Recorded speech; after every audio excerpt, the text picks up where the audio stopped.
Sound methods.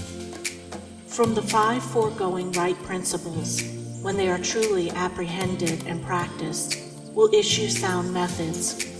Right principles are manifested in harmonious action, and method is to life what law is to the universe.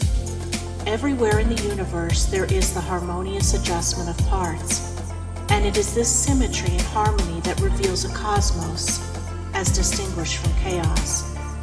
So in human life, the difference between a true life and a false life, between one purposeful and effective and one purposeless and weak, is one of method. The false life is an incoherent jumble of thoughts, passions, and actions. The true life is an orderly adjustment of all its parts. It is all the difference between a mass of lumber and a smoothly working, efficient machine. A piece of machinery in perfect working order is not only useful, but an admirable and attractive thing.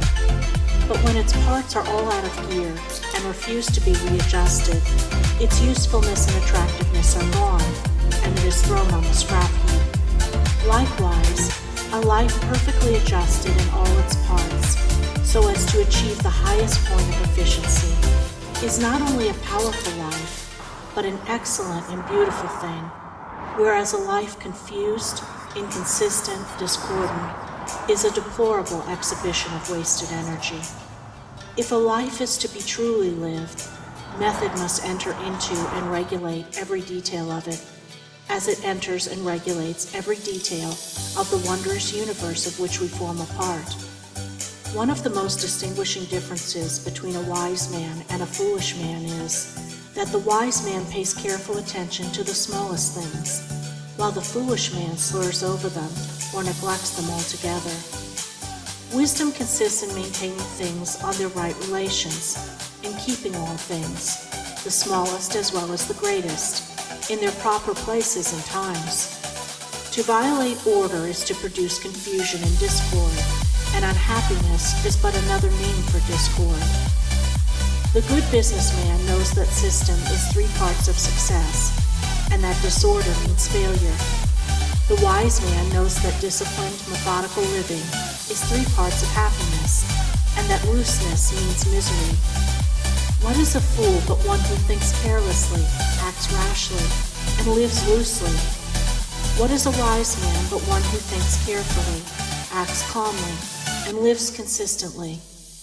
The true method does not end with the orderly arrangement of the material things and external relations of life.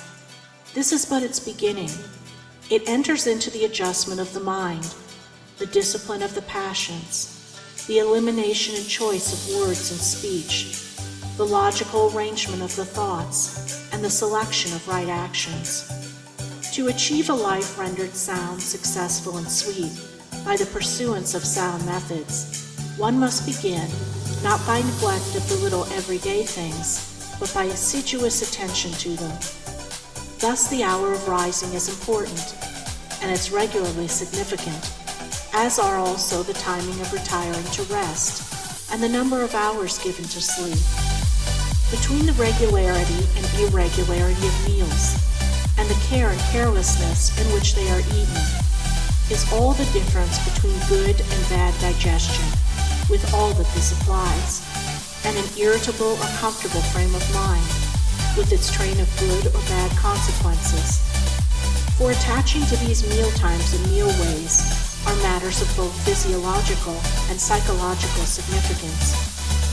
The due division of hours for business and for play, not confusing the two.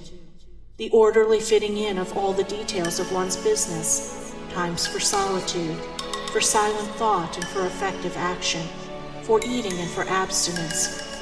All these things must have their lawful place in the life of whom whose daily round is to proceed with the minimum degree of friction, who is to get the most usefulness, influence, and joy out of life. But all this is but the beginning of that comprehensive method which embraces the whole life and being. When this smooth order and logical consistency is extended to the words and actions, to the thoughts and desires, then wisdom emerges from folly, and out of weakness comes power sublime. When a man so orders his mind as to produce a beautiful working harmony between all its parts, then he reaches the highest wisdom, the highest efficiency, the highest happiness. But this is the end, and he who would reach the end must begin at the beginning. He must systematize and render logical and smooth the smallest details of his life, proceeding step by step toward the finished accomplishment.